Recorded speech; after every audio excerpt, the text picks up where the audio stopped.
salue tous dans le merveilleux nom de notre Seigneur Jésus. Je voudrais bénir le nom du Seigneur pour son amour, sa grâce, sa bonté, sa fidélité. Et je voudrais également dire merci à Dieu pour cette opportunité qu'il me donne de pouvoir me trouver ici pour pouvoir apporter la parole de Dieu, ce qui est une très lourde responsabilité. Et je dis un grand merci à mes parents spirituels, papa et maman. Est-ce qu'on peut bénir le Seigneur pour le don qu'ils sont pour nous? Est-ce que tu peux le faire de la bonne manière? Merci. Ce que nous sommes aujourd'hui, nous le devons à vous. Et merci d'avoir cru en nous. Merci de prier pour nous. Merci de toujours nous soutenir, même à distance. Merci à tout le corps pastoral, tous les serviteurs de Dieu dans la maison, tous les ouvriers.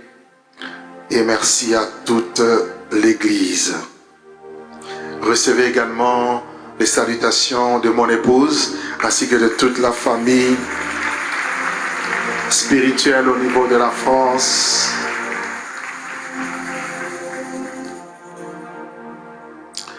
Nous allons prendre nos Bibles rapidement dans le livre de Matthieu au chapitre 25. Matthieu au chapitre 25. Et nous allons lire à partir du premier verset jusqu'au verset 13. Alors le royaume des cieux sera semblable à 10 vierges qui, ayant pris leur lampe, allèrent à la rencontre de l'époux. 5 d'entre elles étaient folles et 5 sages. Les folles, en prenant leur lampe, ne prirent point d'huile avec elles, mais les sages prirent avec leur lampe de l'huile dans des vases. Et comme l'époux tardait, toutes s'assoupirent et s'endormirent. Au milieu de la nuit, on cria: voici l'époux, allez à sa rencontre. Alors toutes ces vierges se réveillèrent et préparèrent leurs lampes. Les folles dirent aux sages: donne-nous de votre huile, car nos lampes s'éteignent. Les sages répondirent: non, il n'y en aura pas assez pour nous et pour vous. Allez plutôt chez ceux qui en vendent et achetez-en pour vous. Et pendant qu'elles allaient en acheter, l'époux arriva, et celles qui étaient prêtes entrèrent avec lui dans la salle des noces, et la porte fut fermée. Et plus tard, les autres vierges vinrent et dirent: Seigneur, Seigneur, ouvre-nous. Mais il répondit: je vous le dis en vérité, je ne vous connais pas. Veillez donc, puisque vous ne savez ni le jour, ni l'heure. Le thème de notre prédication ce matin s'intitule « Le cri de minuit ». Le cri de minuit.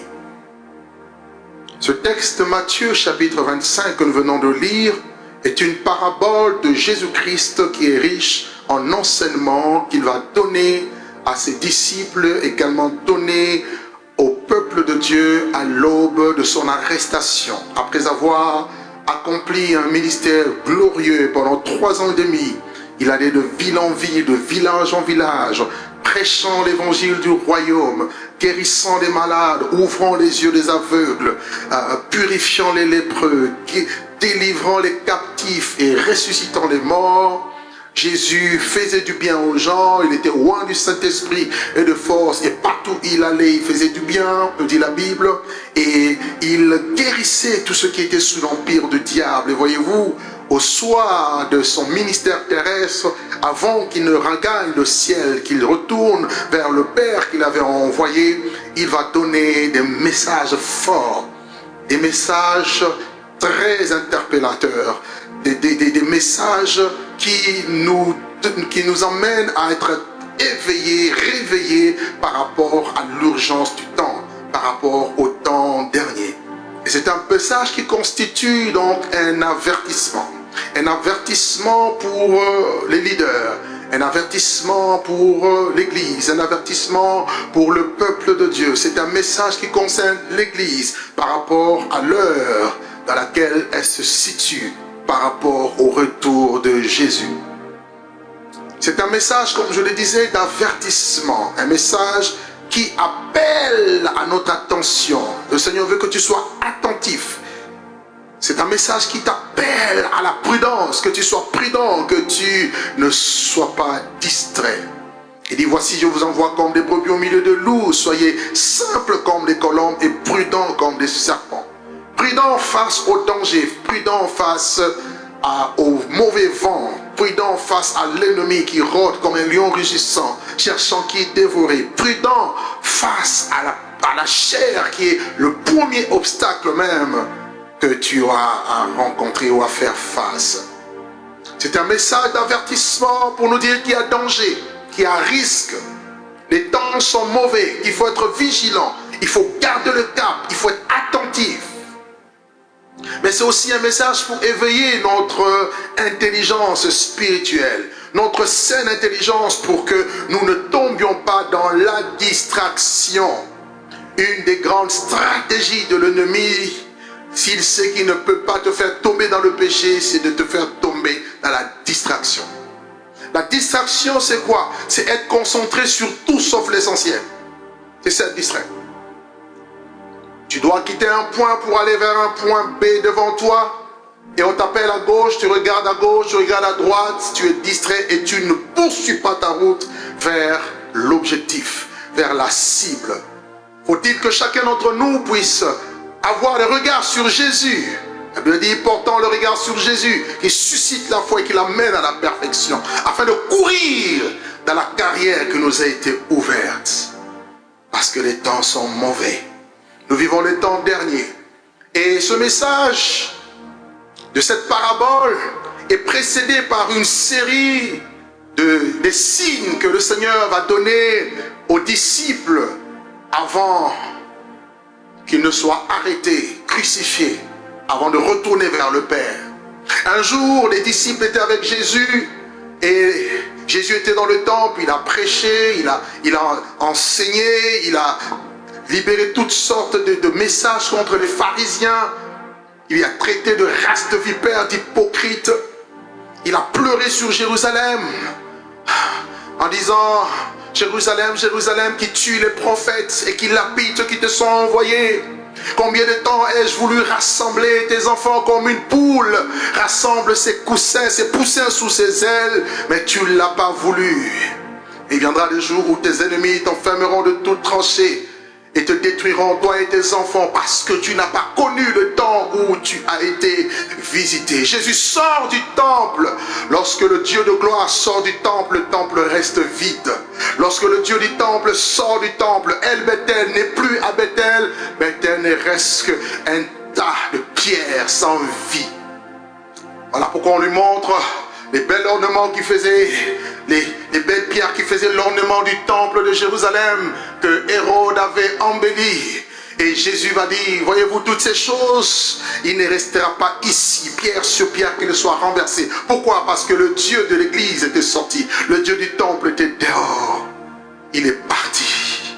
Il est parti avec sa suite, avec sa gloire, et tout doit s'écrouler quand il n'est pas dans la maison. Si l'Éternel bâtit une maison, ceux qui la bâtissent en vain. Il n'était plus le Dieu de la maison. Il n'était plus à l'intérieur. Il ne marchait plus au milieu de son église. Et là, derrière, c'était la catastrophe. Et quand les apôtres vont entendre cela, ils vont poser la question au Seigneur. Maître, dis-nous, quand est-ce que ces choses, c'est-à-dire la destruction du temple, aura-t-elle lieu? Et quel sera le signe de ton avènement? Le signe de ta parousie? Le signe de ton retour? Jésus va donner toute une série de signes en disant premièrement que personne ne vous séduise de quelque manière que ce soit. Plusieurs prophètes se leveront et séduiront beaucoup de personnes. Jésus parle des phénomènes terribles qui vont avoir. Oui, que le monde connaît depuis des années et des années, des décennies et des siècles. Il dit, vous entendrez parler de guerre et de bruits de guerre.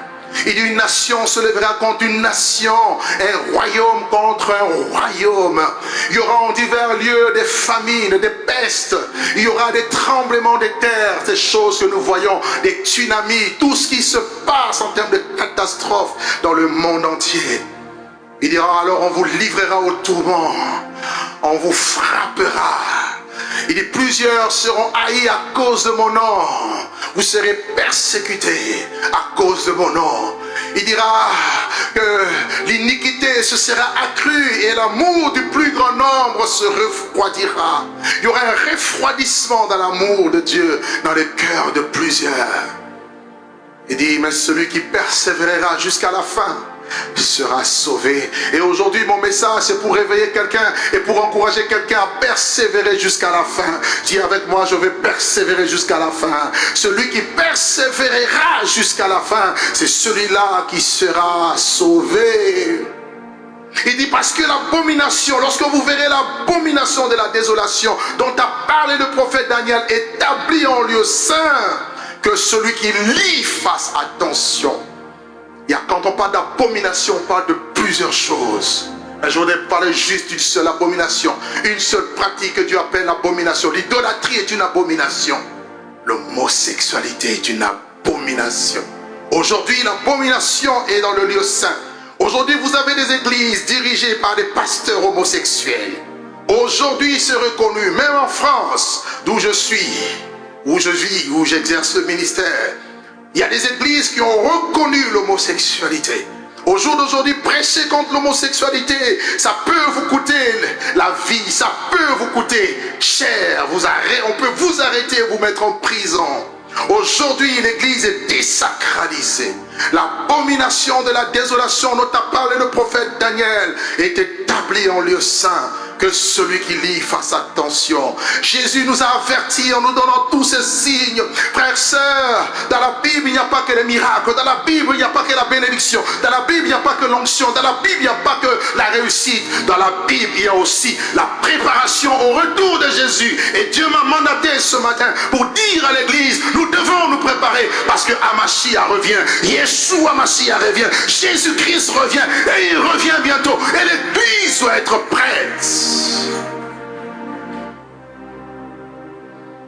Matthieu 24 à partir du verset 26. Regardez ce que Jésus dit, 36 plutôt, au verset 36. Pour ce qui concerne le jour, pour ce qui est du jour et de l'heure, personne ne le sait, ni les anges des cieux, ni le Fils, mais le Père seul. Ce qui arriva au temps de Noé arrivera de même à l'avènement du Fils de l'homme. Car dans les jours qui précédèrent le déluge, les hommes mangeaient, les hommes buvaient, ils se mariaient leurs enfants, jusqu'au jour où Noé entra dans l'arche. Et ils ne se doutèrent de rien, jusqu'à ce que les déluges viennent et les emportent tous. Ils en sont eux-mêmes à l'avènement du Fils de l'homme. Alors, de deux hommes qui seront dans un champ, l'un sera pris, l'autre laissé. De deux femmes qui monteront à la meule, l'une sera prise et l'autre laissée. Veillez donc. C'est un ordre, c'est un impératif. Le maître, le Seigneur dit à son église, le Seigneur dit à son peuple, veillez donc. Puisque vous ne savez pas quel jour votre Seigneur viendra. Vous ne le savez pas. Si quelqu'un vous donne la date du retour de Jésus, dites-lui qu'il est anathème. Parce que personne ne le sait. Ni les anges qui sont dans la présence de Dieu, ni le Fils de sa dimension humaine ne le sait, mais le Père seul. Alléluia. Après avoir dit toutes ces choses, parler sur l'enlèvement de l'église, parler sur les signes des temps, Jésus dira aux pharisiens, hypocrite, vous savez discerner l'aspect du ciel, mais vous ne pouvez discerner les signes des temps. Lorsque vous regardez le ciel, vous pouvez prédire ce qui va arriver. Quand le ciel est d'un rouge sombre, vous pouvez dire il y aura de l'orage. Quand vous voyez le ciel s'assombrit, vous direz il va y avoir de la pluie. Jésus dit vous savez discerner l'aspect du ciel, mais vous ne pouvez discerner les signes des temps. Et il est temps aujourd'hui que l'Église puisse discerner les signes des temps. Dans quel temps nous sommes? C'est un temps critique, c'est un temps difficile, c'est le temps du soir, c'est le temps où on doit se réveiller, c'est le temps où la trompette doit sonner. Et il vient à cette parabole, Jésus enseignait beaucoup en paraboles. Et ces paraboles, c'était comme des formes littéraires imagées où on prenait des réalités spirituelles, on les représentait par des réalités terrestres pour essayer de nous faire comprendre les choses spirituelles. Derrière les paraboles se cachent des vérités profondes. Derrière des paraboles se cachent, oui, des grandes vérités qui sont pour notre édification. Et dans cette parabole, nous voyons 10 choses que je voudrais rapidement partager avec nous. La première des choses, on nous présente des vierges. On nous dit le royaume des cieux sera semblable à 10 vierges, à des vierges. Quand on parle d'une vierge, on parle d'une jeune fille notamment qui n'a pas connu des rapports intimes. Et la virginité dont il est question, ce n'est pas sur le plan physique, mais sur le plan spirituel. Et de manière figurée, la virginité, être vierge, c'est être une personne qui se conserve pure, une personne qui ne tombe pas ou qui ne vit pas dans le mélange, une personne qui se loigne de toute compromission.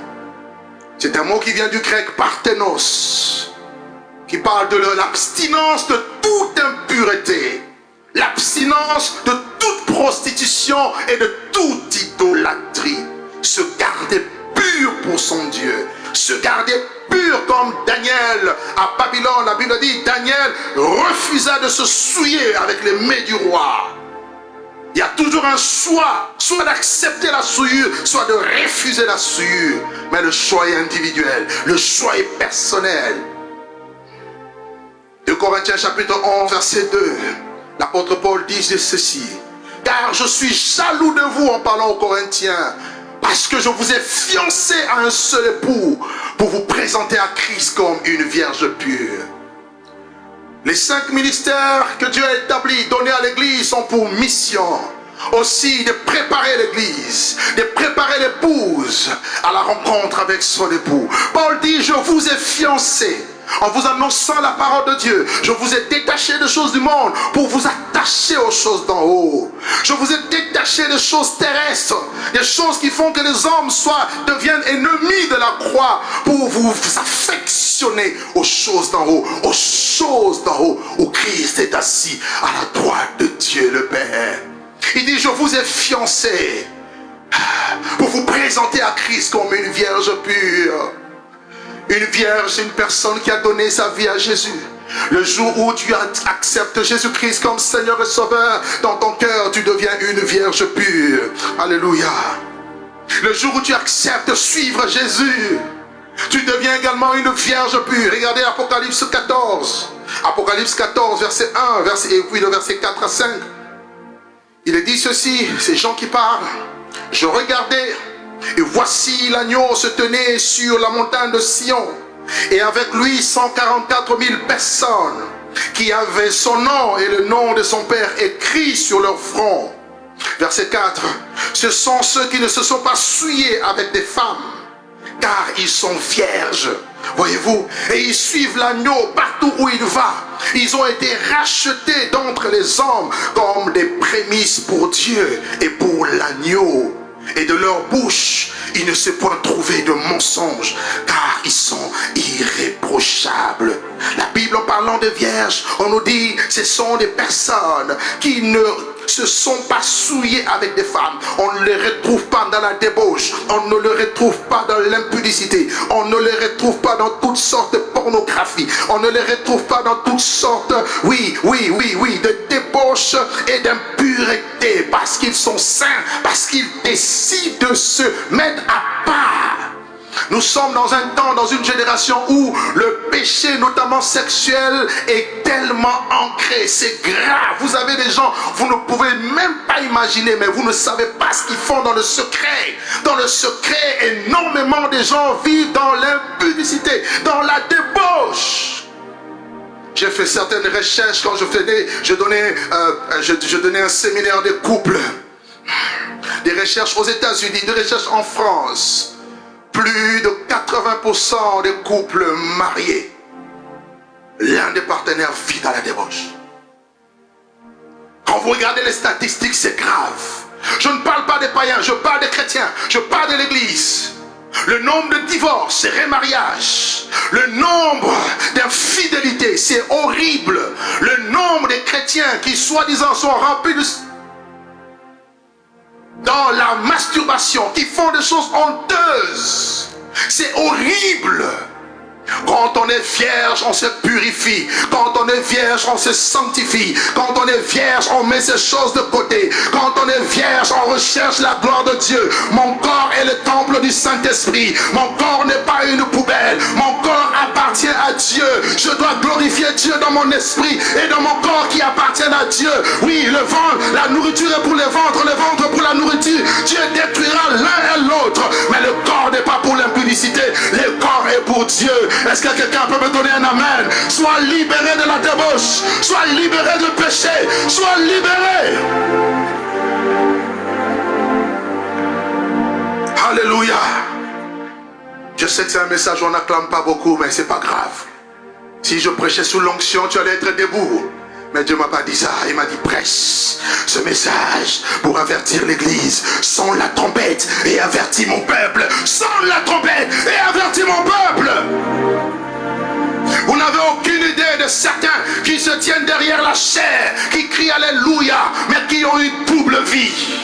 Dans la vie n'honorent pas Dieu, qui ont une vie en public, une vie en secret. C'est l'urgence du temps. Le nom du Seigneur est blasphémé à cause de nous. Pourquoi il y a très peu de vierges aujourd'hui? De ceux qui sont vierges. Je prie que tu sois une vierge pour Dieu. Est-ce que tu peux dire avec Dieu, avec moi, Seigneur, fais de moi une vierge pour toi. Je peux voir ta main, dis avec moi, Seigneur. C'est une prière, tu peux le faire avec moi, Seigneur. Fais que je devienne une vierge pure. Alléluia. Oh, Shekaramaya Brotea. Et ce message est adressé aux vierges. Ce message est adressé aux chrétiens. La Bible dit qu'ils étaient au nombre de 10. Pourquoi 10? Parce que les 10 vierges devaient être éprouvées. 10 dans la Bible est le chiffre de l'épreuve. Dans Daniel chapitre 1 verset 12, Daniel va demander au chef des satrapes de les éprouver pendant 10 jours en mangeant des légumes et en buvant que de l'eau pour ne pas manger les mets du roi. Et au bout de 10 jours, on verrait le résultat par rapport à leur visage. Ils ont été éprouvés et leur visage rayonnait. D'Apocalypse chapitre 3, dans l'église de Smyrne, le Seigneur dit à cette église: je connais ton affliction, ta pauvreté, bien que tu sois riche. Et les calomnies de la part de ceux qui se disent juifs, mais qui sont une synagogue de Satan. Il dit: tu seras éprouvé. Tu auras une épreuve, tu seras éprouvé pendant 10 jours. Le diable te tentera, le diable jettera certains d'entre vous en prison afin que vous soyez tentés, que vous soyez éprouvés pendant 10 jours. Mais sois fidèle jusqu'à la mort et je te donnerai la couronne de vie. Y a-t-il des hommes et des femmes qui seront fidèles jusqu'à la mort, comme on le chante souvent? Fidèle jusqu'à la mort, fidèle jusqu'à la mort. Oh, fidèle jusqu'à la mort. Je serai fidèle jusqu'à la mort. Alléluia. Dieu veut susciter une race d'hommes fidèles, une race de gens qui ne se corrompent pas facilement, une race de personnes attachées à lui. Oui, que ce soit au prix de la vie, au prix de la mort, je suivrai Jésus. Oui, même si je manque, je suivrai Jésus. Même si je suivrai Jésus. Je n'abandonnerai pas Jésus à cause de la corruption. Non, je n'abandonnerai pas la main de Dieu à cause du manque. L'Éternel est mon berger, je ne manquerai de rien. Oui, que tu me donnes, que tu ne me donnes pas, tu resteras mon Dieu.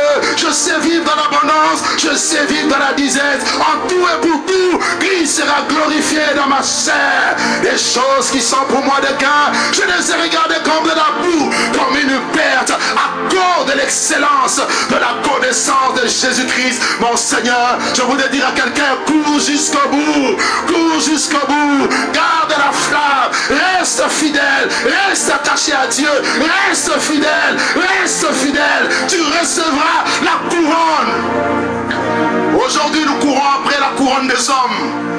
Quand les autorités de ce monde te couronnent, tu es content. Ils sont passagers. Le roi qui te couronnera, c'est l'ancien des jours, c'est l'ancien des temps. Il t'appellera, il dira: bon et fidèle serviteur, entre dans la joie de ton maître. Oh, je verrai ce jour-là être appelé devant la scène. Il y aura des myriades d'anges, il y aura la foule de témoins. Il appellera: Douglas, mon serviteur. Je dirai: me voici, Père. Tu as combattu le bon combat. Tu as achevé la course et tu as gardé la foi.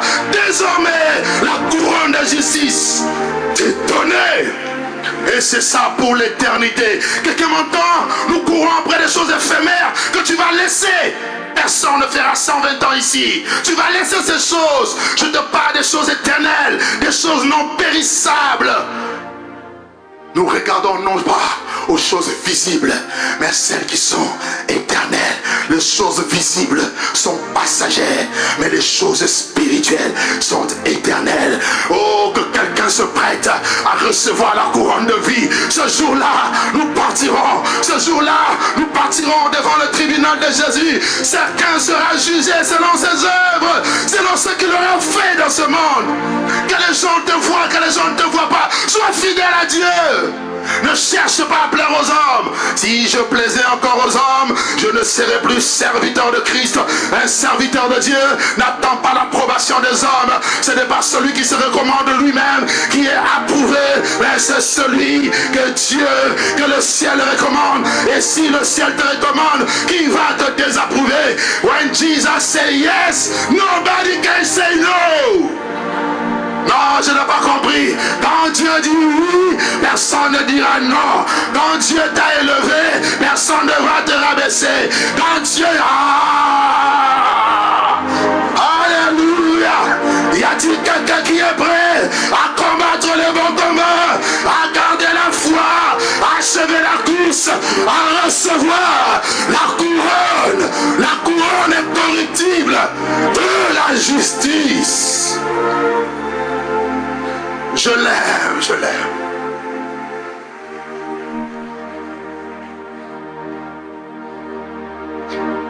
Oh, Barabasakat. Oh. C'est pour cela, je te donne un conseil. Marche avec Dieu dans le secret. Tu n'as pas compris. Beaucoup de gens proclament leur bonté, mais un homme fidèle, qui le trouvera? Ne parle pas de toi-même. Laisse Dieu en son temps. Au moment où tu t'attendras même pas, il dit: je ferai de lui le premier-né. C'est lui qui fera de toi. Il dit: c'est moi, je rendrai ton nom grand. Tu n'as pas d'effort à faire. Il n'y a pas de croc à jambe à faire pour que les autres tombent. Non, sois fidèle. Au temps marqué de Dieu, Dieu va te prendre. Dieu va t'imposer. Je suis venu dire à quelqu'un: Dieu te prendra. Balinga, balinga, Dieu t'impose. Qu'on t'accepte pas, Dieu t'impose. Parce que tu acceptes de payer le prix, de le suivre. Il dit: si quelqu'un veut venir après moi, il doit renoncer à sa vie. Il doit se charger de sa croix tous les jours. Et il doit me suivre. Direction ciel. Aide-moi à dire à ton voisin: direction ciel. Ok, il n'a pas bien entendu. Peut-être qu'il dort encore un peu. Dis-lui: direction ciel. Quelqu'un peut regarder au ciel comme ça? Dis: direction là-bas. Fais comme ça: direction là-bas. Ne perds jamais ça de vue. Quoi qu'il arrive, fais tout ce que tu as à faire. Dieu n'est pas contre. Non. Je n'ai pas dit qu'il est contre. Non. Il est contre que tu fasses tout en oubliant le ciel. Là oui. Mais tout ce que tu fais dans la perspective du royaume des cieux, tu es bon. Alléluia. Oh. La deuxième chose que nous voyons dans cette parabole, la Bible dit: les 10 vierges ont pris chacune des lampes. Les lampes sont individuelles. Chacun doit avoir sa lampe. Tu ne prendras pas la lampe de ton voisin. Et la lampe était utilisée pour éclairer la nuit. Ça veut dire que le temps où il devait aller à la rencontre de l'époux, c'était un temps du soir. Là, nous voyons déjà le contexte climatique, le contexte, je dirais, de la saison. C'était plus la saison du matin, c'était la saison du soir. C'était la saison de la nuit. La nuit approche, un temps sombre, un temps noir. Et nous vivons dans des temps sombres. La Bible dit même, dans le livre de 2 Pierre chapitre 1 verset 19, tenant d'autant plus certaine la parole prophétique à laquelle vous faites bien de prêter attention, comme à une lampe qui brûle dans un lieu obscur. Donc la lampe brûle dans un lieu, un milieu, un environnement obscur jusqu'à ce que l'étoile brillante du matin s'élève dans vos cœurs. D'accord? David dira, ta parole est une lampe à mes pieds, lumière sur mon sentier. Et j'ai compris dans la Bible, lorsque tu embrasses la parole de Dieu, toi-même tu deviens lampe. Ah oui, on n'allume pas une lampe pour la mettre sous le bois, on la met sur la table, sur une montagne afin d'éclairer. La Bible dit, Jean n'était pas la lumière, il était la lampe qui luit et qui brille au milieu des ténèbres. Et plusieurs ont voulu se réjouir de sa lumière. C'est-à-dire, lorsque tu es porteur de la lampe, tu deviens lampe. Oh. David était la lampe de Dieu. Vous savez avec moi, il était la lampe de Dieu. Je prie que Dieu fasse de toi une lampe au milieu de ces ténèbres. La Bible, les ténèbres couvrent la terre, l'obscurité couvre la terre, mais sur toi le Seigneur se lève, sur toi sa gloire apparaît. Y a-t-il quelqu'un qui a la gloire de Dieu sur lui? La gloire de Dieu apparaît sur toi. Alléluia. Elles ont pris les lampes, mais la Bible dit 5 d'entre elles étaient sages, 5 étaient folles. Donc parmi les vierges, toutes n'avaient pas les mêmes priorités. Toutes ne regardaient pas les choses de la même manière, ne voyaient pas les choses de la même manière. 5 qui étaient sages, qu'est-ce qu'elles ont fait? En prenant de l'huile, de lampes qui étaient déjà allumées, elles ont pris de l'huile en réserve. On ne sait jamais. Et les folles, les insensés, les gens qui sont encore charnels, la folie est attachée au cœur de l'enfant, nous dit la Bible, et la verge l'en éloignera. Les insensés n'ont pas pris de l'huile en réserve. Elles étaient tellement confiantes en elles-mêmes. Elles ne mettaient pas leur confiance en Dieu. Elles ne cultivaient pas la communion avec le Seigneur. Qu'est-ce qui s'est passé? Quand l'époux tardait, elles se sont endormies. Mais avant cela, l'huile représente quoi? Dans l'ancien temps, peut-être comme aujourd'hui, je ne sais pas, dans des villages, on a encore des lampes qui fonctionnent avec soit de l'huile, soit, vous voyez. Et quand on met de l'huile dans les lampes, ça permet à ce que la flamme de la mèche soit maintenue allumée. Car c'est la flamme qui fait que la lampe soit lampe. Une lampe, la nuit, sans flamme, n'éclairera pas. Vous êtes d'accord avec moi? Ok? Donc il faut de l'huile pour que la lampe soit allumée. Et le Seigneur nous a donné une recommandation. Dans le livre de Luc chapitre 12 verset 35. Luc 12 verset 35, il dit quoi? Il dit que vos reins soient sains et que vos lampes soient allumées. Voici la recommandation. Donc tu dois être saint par la ceinture de la vérité tous les jours de ta vie, mais aussi tu dois garder ta lampe allumée. Comme pour dire, tu dois constamment avoir de l'huile en réserve afin que la lampe de Dieu continue à briller. Lévitique 6 dit quoi? Il dit, le feu brûlera constamment sur l'autel et ne s'éteindra point. Donc, il ne faut pas que le feu, la flamme, ne s'éteigne. Il dit à Timothée, rallume la flamme. Il ne faut pas que cette flamme s'éteigne. Il faut être rallumé, révigoré, revitalisé pour que la flamme continue à donner en attente du retour de Jésus. Frère, sœur, si tu ne gardes pas la lampe, tu t'éteindras. Si tu ne gardes pas la lampe, tu auras un Dieu du passé. Quand Dieu nous utilisâmes, quand nous remplissâmes les stades, quand nous périssâmes les malades. Non, le Dieu de la Bible n'est pas un Dieu de monument, ce n'est pas un Dieu du passé. Jésus-Christ est le même hier, il est le même aujourd'hui, il est le même demain. Le Dieu qui a fait hier, il doit faire aujourd'hui. Le Dieu qui fait aujourd'hui doit faire demain. Donne-moi un amen. Le secret, c'est garde la lampe allumée. Que vos lampes soient allumées. Seigneur, donne-moi toujours de garder la lampe allumée. Peu importe où je me trouve, peu importe, même si je suis dans un lieu, dans un milieu glacial, où les gens n'aiment pas Dieu, où la prière n'est pas commune. J'ai constaté, j'ai remarqué qu'avec Dieu, je peux créer ma zone de confort. Je peux créer ma propre chambre haute. Ah, tu n'as pas compris. Je peux créer mon lieu d'intimité. Je peux créer un lieu de rendez-vous avec Dieu. Parce que le problème, ce n'est pas le climat dehors. Le problème, c'est est-ce que dans la chambre haute, il y a le feu de l'esprit? Est-ce qu'il y a l'entretien? Est-ce que je maintiens la communion avec Dieu?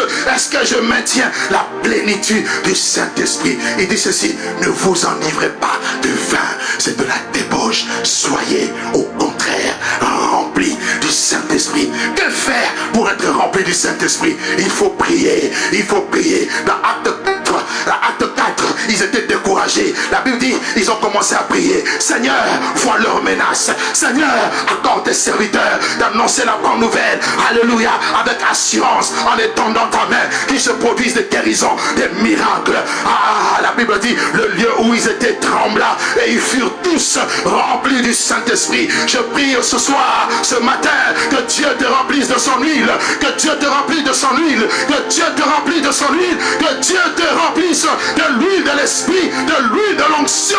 Tu as besoin de l'onction du Saint-Esprit. Sinon tu vas tomber. Sinon tu vas t'essouffler. Sinon tu seras vide, sec. On te voit comme ça, tu as un gros titre, mais à l'intérieur, coquille vide. Alléluia. La braquette Yamana. Je veux l'huile. Jean chapitre 2 verset 27. Il dit: pour vous, l'onction que vous avez reçue de la part de Dieu demeure. Cette onction sainte doit demeurer. Il faut l'entretenir par la communion avec Dieu, par la prière, par l'obéissance à Dieu, par une vie de crainte de Dieu, de soumission, une vie de foi, une vie de service. Je continue à servir mon Dieu dans les bons comme dans les mauvais jours. Lorsque vous avez un instrument que vous n'utilisez pas, comme une pelle, une bêche, ça finit par rouiller. Si vous êtes un ministère que vous n'êtes pas en action, en activité, vous allez commencer à sécher, vous allez rouiller. Je prie ce matin, je ne sais pas pourquoi l'Esprit me conduit dans cette direction, mais je prie que quelqu'un ici soit rallumé par la flamme de Dieu. Quelqu'un ici, toi qui commences à perdre un peu la main de Dieu, que Dieu te rallume, que Dieu te booste à nouveau. Deviens cette femme vierge qui a de l'huile en réserve. Dis avec moi, j'ai besoin de l'huile. Aide-moi à dire à ton voisin: garde précieusement l'huile, garde précieusement l'huile. Prenez-moi tout, mais ne prenez pas l'huile. Prenez mes vêtements, prenez les richesses, prenez tout. Mais s'il y a l'huile, tout va pousser. La Bible dit, tu es comme un palmier. Quand on te coupe, tu pousses encore des rejetons. Parce que quand il y a l'huile, tu pousses encore. Donc on ne peut pas t'arracher. Papa nous a dit, on peut te prendre l'héritage, mais on ne te prend pas la bénédiction. Prenez tout, mais j'ai la bénédiction. Dis avec moi, j'ai la chose. Non, dis encore, j'ai la chose. Où que tu sois, même si tu es au fin fond du pays, j'ai la chose. La chose va faire germer les choses. La chose va faire que des miracles et des exploits vont se produire. La chose va faire que Dieu va attirer. La Bible dit, c'est la bénédiction de l'Éternel qui enrichit et il ne la fait suivre d'aucun chagrin. Et la plus grande bénédiction, c'est le Saint-Esprit. Oh! Non, tu n'as pas compris. Si j'étais toi, j'allais me lever et dire Amen. La plus grande bénédiction, c'est le Saint-Esprit. Si vous méchants que vous êtes, vous savez donner des bonnes choses à vos enfants, à combien plus votre raison, votre Père vous donnera-t-il le Saint-Esprit?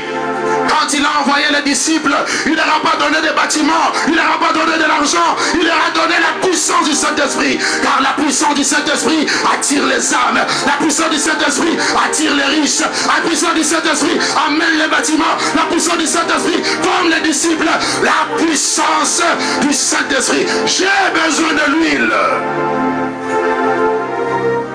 Au milieu de la nuit.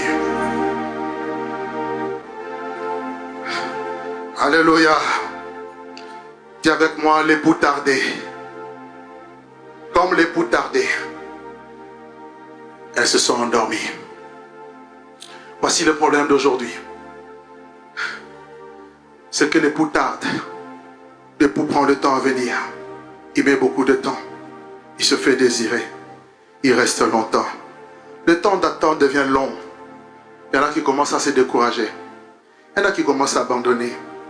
Il y en a qui commencent à dire, mais où est la promesse de son avènement? Il y en a qui commencent à dire, depuis le temps que nos pères ont raconté ces choses.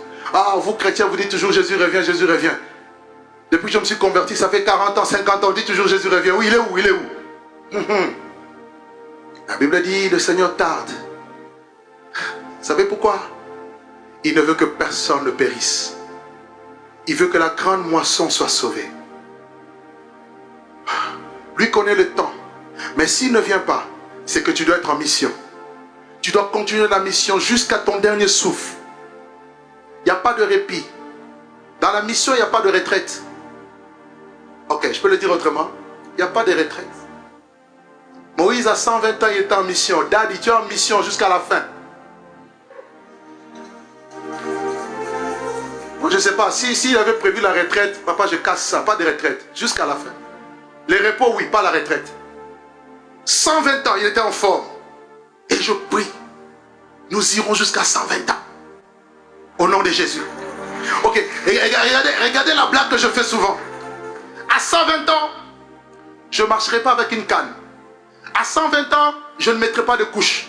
À 120 ans, je n'irai pas en maison de retraite. À 120 ans, j'aurai toutes mes dents. À 120 ans, je gagnerai des âmes pour le royaume. Acclame le Seigneur. L'époux tardait. La Bible dit les vierges ont commencé à s'endormir, à s'assouper. Prenez garde que vos cœurs ne s'alourdissent, ne s'assoupissent par des excès du manger et du boire et par les soucis de la vie, nous dit Jean, Luc 21. Afin que ce jour vienne à l'improviste. Il dit, veillez donc et priez en tout temps, afin que vous ayez la force d'échapper à ces choses. C'est-à-dire, le temps le plus tard, c'est le temps où l'église doit doubler de prière, de vigilance. Parce que si tu ne pries pas, tu seras faible. Les choses, les vents contraires, les vents de séduction, les vents, je ne sais pas, des attaques de toutes parts, des critiques, des calomnies, des oppositions, vont te mettre à terre, à genoux. Mais tu dois être debout. Celui qui sait se tenir devant Dieu se tiendra devant n'importe quelle situation dans ce monde. Développe la culture de la présence de Dieu dans l'attente, une attente active et non passive. Mais la Bible dit, elles se sont assoupies, elles se sont endormies. Et au milieu de la nuit, on cria. On ne sait pas qui a crié, mais une voix a crié. Et je disais que cette voix représente premièrement un message. On cria. Dans la Bible, le cri est un message, le cri est une voix. On nous parle de Jean-Baptiste qui était la voix de celui qui crie dans le désert. À l'aube du ministère de Jésus, Dieu a suscité cette voix. Le messager de l'Alliance a été envoyé pour annoncer la repentance à tout le peuple. En disant, repentez-vous car le royaume des cieux est proche. Et il a présenté Jésus en disant, voici l'agneau de Dieu qui ôte le péché du monde. Ça, c'était à l'aube de l'église. On présentait l'agneau. Mais le message du soir, c'est d'annoncer au monde, d'annoncer à l'église que le même agneau, le même Jésus qui était venu, qui a été crucifié, qui est ressuscité d'entre les morts, qui est monté au ciel, il revient de la même manière. Voici l'époux aller à son rencontre. Présentez Jésus. Le message du temps, ce n'est pas un message centré sur l'homme. Ce n'est pas un message centré sur la terre, sur le matériel. Je crois que Dieu bénit, je crois que Dieu donne le matériel, je crois que Dieu donne la richesse. Mais le message n'est pas centré sur ça. Le message est centré sur la personne de Jésus. Paul dit, nous ne nous prêchons pas nous-mêmes. C'est Jésus-Christ, le Seigneur, que nous prêchons. Il est temps de prêcher Jésus-Christ. Il est temps de proclamer le nom de Jésus. Il est temps de centrer l'église, le cœur de chrétien sur Christ. On connaît beaucoup de choses dans la Bible, mais on ne connaît pas Jésus. On connaît beaucoup de principes. 10 clés pour déclencher ton miracle. Ça, tu connais par cœur. Qui est Jésus pour toi? Tu ne sais pas. On a dirigé l'église sur la voie. Les premiers chrétiens ont dirigé l'église sur l'être. Ouais. La Bible dit à tous ceux qu'il a appelés, il les a prédestinés à être semblables à l'image de son fils. À l'image. Pas à la voir. Tu as l'image, tu auras. Tu peux avoir sans avoir l'image. Ceux qui partiront, ceux qui ont l'image de Dieu. Ceux qui resteront, ils ont toutes les richesses, mais ils resteront Alors que la Bible appelle ça la Babylone économique, la Babylone qui en une heure, elle va s'effondrer. Elle ne comprendra pas comment. Frères, sœurs, Église de Jésus, Église du temps de la fin, écoutez très bien le son de ma voix. Dieu m'a envoyé, alors que je priais toute la nuit. Il m'a dit, dis à mon Église, je reviens bientôt. Que l'Église puisse se recentrer sur l'essentiel. Nous sortons de la convention missionnaire. Une mission sans l'urgence du retour de Jésus, elle est caduque. Parce qu'il n'y a pas d'urgence. Il n'y a rien qui te presse. Paul dit, je suis pressé de deux côtés. Il dit, je ne fais pour moi-même aucun cas de ma vie, comme si elle m'était précieuse, pourvu que j'accomplisse ma course avec joie. Et le ministère que j'ai reçu, d'annoncer la bonne nouvelle du royaume de Dieu. Voici le bout. Tel est le cri de minuit. Tel est le message qui doit revenir au cœur de l'Église. Telle est la personne qui doit être le centre de ta vie, le centre de ton intérêt. Tu ne viens pas à l'église pour le mariage, je suis désolé. Tu ne viens pas à l'église pour avoir des enfants, je suis désolé. Tu ne viens pas à l'église pour avoir un visa, pour aller à l'étranger, je suis désolé. Tu ne viens pas à l'église pour avoir des maisons. Tu viens à l'église pour rencontrer Jésus et pour te préparer à aller avec lui dans le royaume des cieux. Ce cri, c'est la trompette. Ésaïe 58:1 dit, crie à plein gosier et ne te retiens pas. Élève ta voix comme une trompette et fais entendre à mon peuple ses iniquités. La trompette est en train de sonner. Qui entend le son de la trompette? Bientôt la dernière trompette va sonner. Cette dernière trompette marquera un événement unique qu'on appelle l'enlèvement de rapture, harpazo, où en un instant, en un clin d'œil, tous les enfants de Dieu, toutes les vierges sages du monde entier entendront ce son et partiront avec lui. La Bible dit, à un signal donné à la voix d'un archange, au son de la trompette de Dieu, les morts en Christ ressusciteront premièrement, et nous tous les vivants qui serons restés, enfants de Dieu bien sûr, nous serons transformés, oui, et ensemble nous serons enlevés avec lui dans les airs à la rencontre du Seigneur. Je vous dis un mystère, nous ne mourrons pas tous, mais tous seront changés. Paul dit en un instant, en un clin d'œil. Frère, cette trompette va bientôt sonner. Le cri de minuit est en train de dire, Jésus revient. Prépare ta vie. Je te traiterai de la même manière, Israël. Dans Amos 4:12, il dit, puisque je te traiterai de la même manière, prépare-toi à la rencontre de ton Dieu. Lave ta robe, purifie-toi, nettoie-toi, parfume-toi, prépare-toi. Ne le fais pas au vu au su de tous. Dieu n'a pas besoin de ça. Marche avec Dieu dans l'intimité. Il dit à Abraham, je suis le Dieu tout-puissant. Marche devant ma face et sois intègre. Vous savez ce qui m'importe tous les jours? Je veux connaître et marcher avec Dieu tous les jours dans le secret de mon âme. C'est ma première priorité. La priorité la plus ultime de ma vie, c'est pas m'enrichir. Non, loin de là. C'est pas avoir de diplôme. Non, rien, loin de là. Toutes ces choses, ce sont des ajouts. Mais je veux que ce jour-là, qui me dise, bon et fidèle serviteur, entre dans la joie de ton maître. Je veux que ce jour-là, il me couronne. Je veux que ce jour-là, il me dise, oui, tu m'as servi fidèlement. Tu n'as pas perdu ton temps. Tu n'as pas été distrait. Tu n'as pas perdu ta jeunesse. Je n'ai pas de temps à perdre. Rachetez le temps, car les jours sont mauvais. J'ai l'urgence du temps. Le cœur de Dieu bat pour dire, il est temps de se réveiller. Église, réveille-toi. Il dit, réveille-toi, toi qui dors. Relève-toi d'entre les morts et Christ t'éclairera. Sors de la distraction, sors de comparaison, sors de cris murmures, sors des choses de la chair. Dépouillons-nous des œuvres de la chair, revêtons les armes de lumière. Marchons dans l'amour, marchons dans l'unité, marchons la main dans la main, oui, en avant vers le même but, le regard sur Jésus qui arrive. J'ai pas de temps à perdre à regarder à gauche et à droite. Tu restes, Moïse disait à Josué, ne te détourne ni à gauche ni à droite dans notre thème. Sois focus, sois concentré, regarde vers en avant, regarde en avant, regarde droit et tout. Les vieilles se sont réveillées, celles qui étaient sages sont entrées. Celles qui étaient folles sont allées rechercher de l'huile. L'époux est entré. La deuxième chose dont représente le cri de minuit, c'est un signal fort d'un événement ici sur la terre. De Thessaloniciens 2, verset 3 à 4. Je vais juste le lire et puis nous allons prier. L'apôtre Paul dit ceci. Pour ce qui concerne l'avènement de notre Seigneur Jésus-Christ et notre réunion avec lui, nous vous prions, frères, de ne pas vous laisser facilement ébranler dans votre bon sens et de ne pas vous laisser troubler, soit par quelque inspiration, soit par une parole ou par une lettre qui semblerait venir de nous, comme si le jour du Seigneur était déjà là. Que personne ne vous séduise d'aucune manière. Nous sommes dans un temps de séduction, forte séduction. Il dit, car il faut que l'apostasie soit arrivée auparavant et qu'on ait vu paraître l'homme impie, le fils de la perdition.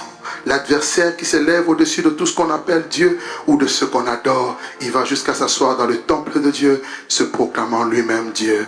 Il parle de la séduction, il parle de l'apostasie. L'apostasie, c'est l'abandon de la foi. Il dit, Jésus, quand le Fils de l'homme viendra, trouvera-t-il la foi sur la terre? J'ai posé la question à Dieu, mais les églises sont remplies. Oui, les églises sont remplies, mais les églises ne sont pas remplies des gens qui ont la foi. C'est ça le problème. Jésus ne viendra pas regarder l'arche remplie de tout ce monde, gloire à Dieu, mais il regardera ceux qui lui appartiennent. Le Seigneur connaît ceux qui lui appartiennent. Il les connaît. Tu ne peux pas le dribbler. Il viendra à l'improviste comme un voleur. Un voleur vient prendre ce qui n'est pas à lui. Il vient à la surprise et il prend ce qui n'est pas à lui. Mais lui vient comme un voleur. Il n'est pas un voleur, mais il prendra ceux qui sont à lui. Il dit, mes brebis entendent ma voix, je les connais et elles me suivent. Il est temps de suivre Jésus. Il est temps de venir à Jésus. Les vierges se sont réveillées. Celles qui étaient restées dehors, la Bible dit la porte fut fermée. Comme la porte de l'arche a été fermée, cette porte s'est fermée. Elles sont venues frapper, c'était trop tard. Un jour, ça sera trop tard. Ça sera trop tard. Les gens diront, Seigneur, n'avons-nous pas chassé des démons par ton nom? N'avons-nous pas prêché? N'avons-nous pas fait ces choses? Il leur dira, je ne vous ai jamais connu. Retirez-vous de moi, ouvriers d'iniquité. Quel est ton état? Pour conclure, Jésus a dit, veillez, car vous ne savez ni le jour, ni l'heure. Il revient bientôt. Que chacun prépare et lave sa robe. Que celui qui est saint se sanctifie encore. Que celui qui est souillé se souille encore. Jésus est à la porte. Église, il est temps de se réajuster. Il est temps d'aimer Dieu de tout son cœur, de toute son âme. Il est temps de servir Dieu. Le reste du temps qui te reste à vivre sur la terre, marque ce temps-là en servant Dieu. Donne le meilleur de toi-même. Et ne rate pas ce rendez-vous. Que Dieu vous bénisse abondamment. Au nom de Jésus.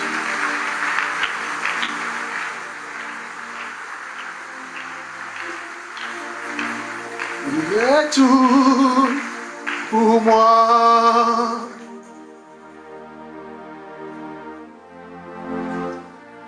Sans toi, je ne peux vivre. Tu es tout pour moi. Garde-moi, garde-moi près de toi. Est-ce que pendant 2 minutes, nous pouvons simplement nous lever, s'il vous plaît, dans la présence de Dieu, et nous levons nos mains vers Dieu en chantant ce cantique, et nous voulons prier. Pour moi, je dis sans toi, je ne peux vivre. Tu es pour moi.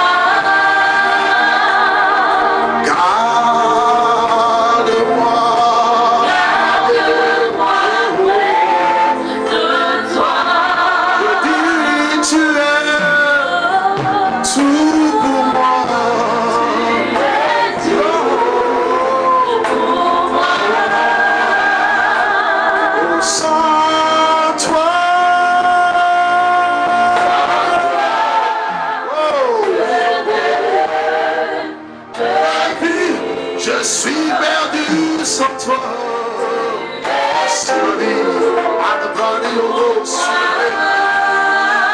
Chérie, garde-moi.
Je voudrais prier avec toi de là où tu es. Tu vas prier pour ton cœur. Tu vas prier pour que Dieu te rende davantage plus intime à Dieu. Tu vas demander à Dieu de te détacher de toutes les choses viles, de toutes les choses vaines, qui t'alourdissent, qui t'assoupissent, qui veulent t'endormir. Dis à Dieu, donne-moi d'être connecté, concentré sur l'essentiel. Élève ta voix là où tu es. Que chacun prie pour son cœur. C'est un message individuel, c'est un message personnel, c'est un message qui vient droit du trône de Dieu pour te dire, oui, reviens dans ma présence, dans mon intimité. Mon bien-aimé est à moi et je suis à mon bien-aimé. Que ton intimité avec Dieu ne soit jamais compromise par quelque autre chose que ce soit. Dis à Dieu, tel que je suis, je viens. Je me livre à toi. Je me prosterne à toi. Je te donne mon cœur. Donne-lui ton cœur. Il dit, mon fils, donne-moi ton cœur. Il dit, mon fils, donne-moi ton cœur. Dieu veut ton cœur. Ce matin, il veut ton cœur, le meilleur de toi. Il veut que son être, ce qui est à l'intérieur de toi, lui soit offert, oui, sur son autel. Il dit, offrez-vous comme des sacrifices vivants, saints et agréables à Dieu, ce qui sera de votre part un culte raisonnable. Garde-moi. Dis le Seigneur, dis à Dieu, je me livre à toi, je me livre à toi, je me